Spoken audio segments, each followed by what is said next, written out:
Revolutionary with me, Alex Down.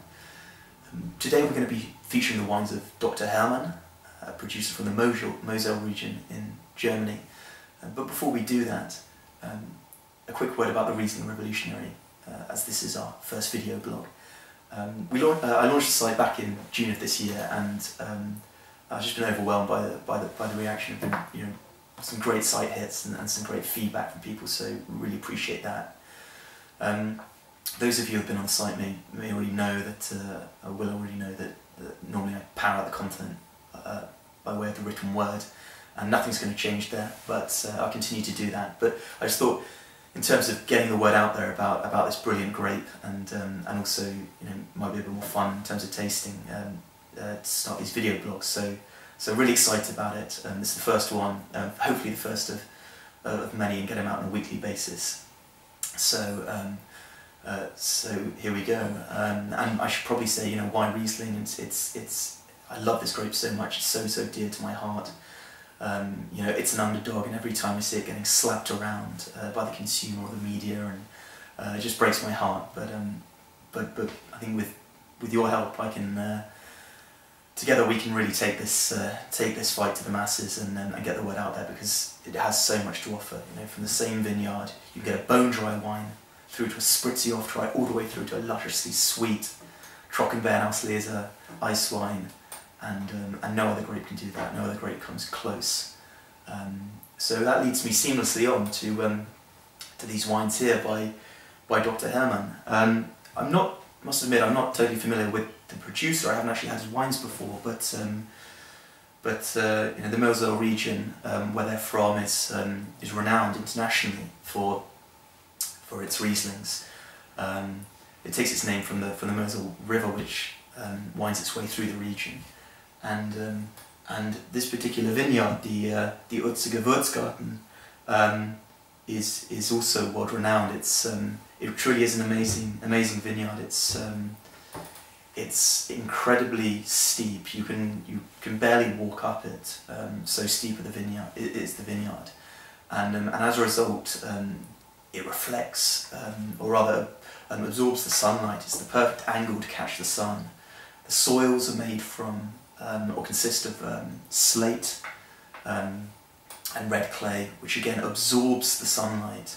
It's south-facing, which means it's exposed to the most sun. So as a result, you get these wonderfully ripe fruits and almost sort of exotic fruits, which are incredible. And the slate and the clay brings also through this amazing minerality. So maybe we should kick off with our first wine here. It's the 2010 vintage. This is a Cabernet, so it's a Prédicateswein, which means it's the top quality wine. But the Cabernet style tends to be a fruitier and lighter style, earlier picked grapes than some of the higher classifications. So I haven't tried this wine before, so pretty excited. But let's see what we can pick up on the beak. Interesting. Already getting a lovely minerality coming through. It's as I said, we've got slate and red clay is the predominant soil, so a sort of steely minerality. But on top of that, also a little bit of apple, almost maybe a little bit of stone fruit coming through, like some peach. But let's see, give it a slurp.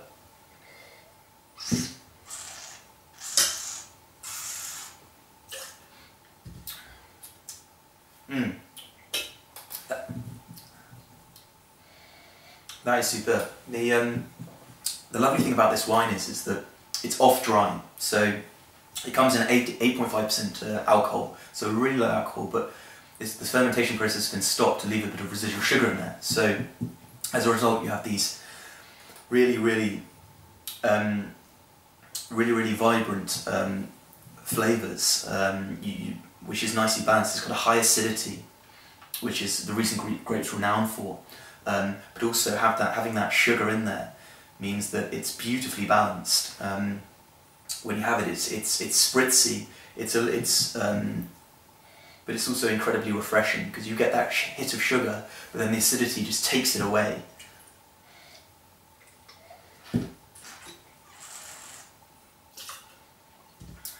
Again, already getting, which is surprising for a Cabernet, as I say, which is, the grapes are picked quite early before they get fully ripe, or as ripe as some of the later styles like Spätlese and Auslese.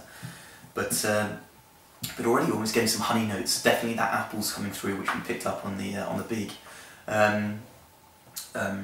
But some apples, a little bit of citrus, but not too much, which is different from a lot of, say, Australian Rieslings that you would try.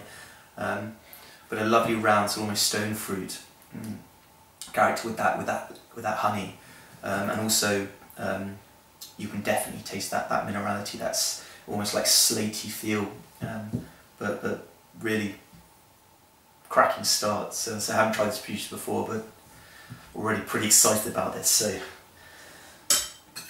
let's move on to the Spätlese and see what we can do with that. So Spätlese now. So we were at Cabernet. Now we're still within Predicates wine, which is the top quality, but within that quality level, we're going up one. So Spätlese means late harvest. It essentially means that these grapes, also 2010, also from the Ürziger Würzgarten vineyard, but picked slightly later. So you would expect the style to be a little bit to be a little bit fuller, a little bit more developed. But let's see what we can find here. See what the beak can pick up. Yeah, already slightly more complex there. Again, picking up already on the nose that sort of honeyed aromas. So incredibly aromatic. Oh, this is going to be exciting.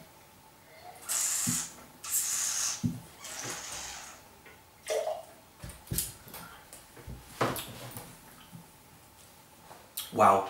As I said, you know, this style, so the grapes will be picked slightly later, so you're going to have a slightly riper fruit, more developed, and that's really true. Again, it's I don't know what this is. This is okay. Also 8.5%, so definitely a good whack of residual sugar in there, but there's such this steely acidity. It's just the backbone of this wine. It's the acidity just it really balances the sugar. So you take a slurp. You taste this wonderful, rich, well, not rich, but vibrant fruit and sugar, and then the acidity clears it away, so you're just left refreshed and just gagging for another mouthful. Yeah, it's similar flavours, just more developed. Definitely some stone fruit there. There's slightly more tropical fruits coming through, which is a trademark of the Ürziger Würzgarten. Again, getting this slightly spicy, almost on the back of the palate, which the name Ürzig, so Ürziger Würzgarten, Würz means spice, and because it has the vineyard has this ability to produce this sort of spicy at the back of the palate, and certainly that's coming through. Not so much in the Cabernet, certainly on the Spätlese, but such an easy drinking style. 8.5%. You could have a bottle of this and go for a jog. I mean, you know, people are talking about now, you know, super cabs, these 15-16% wines, fruit bombs. You know, this is just the other end of the extreme. You still get this immense hit of flavour, intense, exotic, and vibrant fruit. But at 8.5%, I mean, just so refreshing and wonderful. Perfect with something like a Vietnamese curry, stir fry, or the off-dry flavours in the curry would really cut through these spices.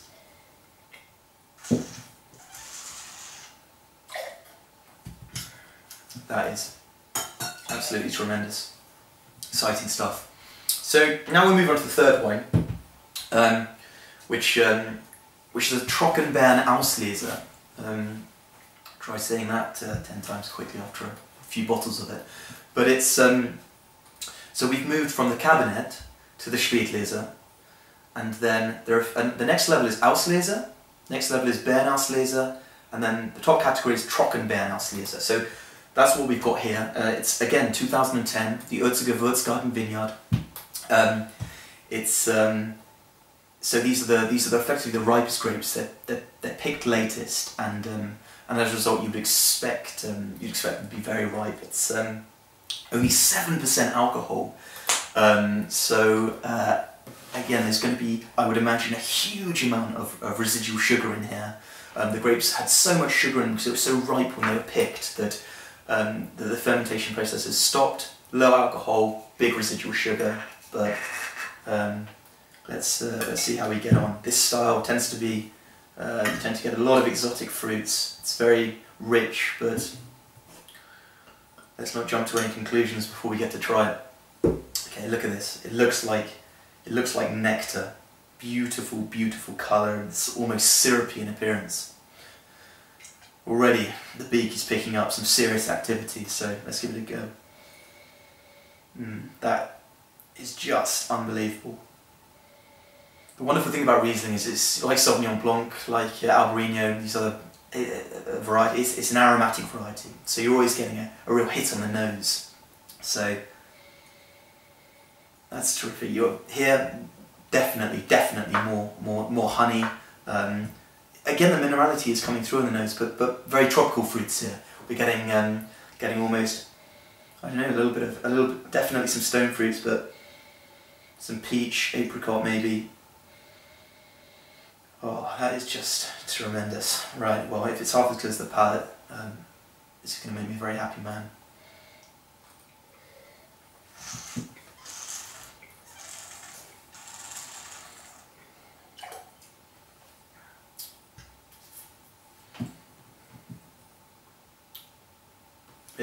I don't really know what to say. It sort of leaves you like you've been hit with a stun gun. It's so rich and indulgent.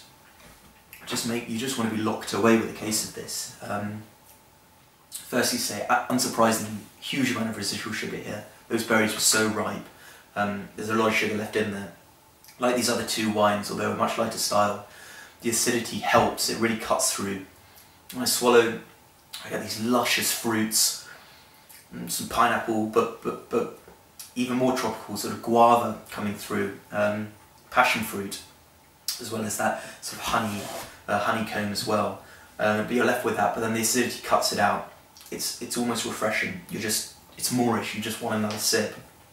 And you know, these babies that certainly of this quality, they're not cheap. You know, they come in a little bottle as well.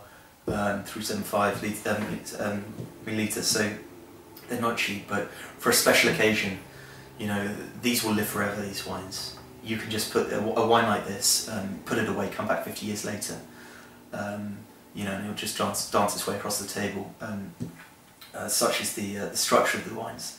And so I just, you know, if you can't afford Trocken Auslese or an ice wine, which is again up there as well, certainly in terms of its impact on the wallet, go and pick up an Auslese. It's slightly higher, usually slightly higher residual sugar than the Spätlese that we tried, but again you'll get these, starting to get these tropical fruits and rich style, low alcohol.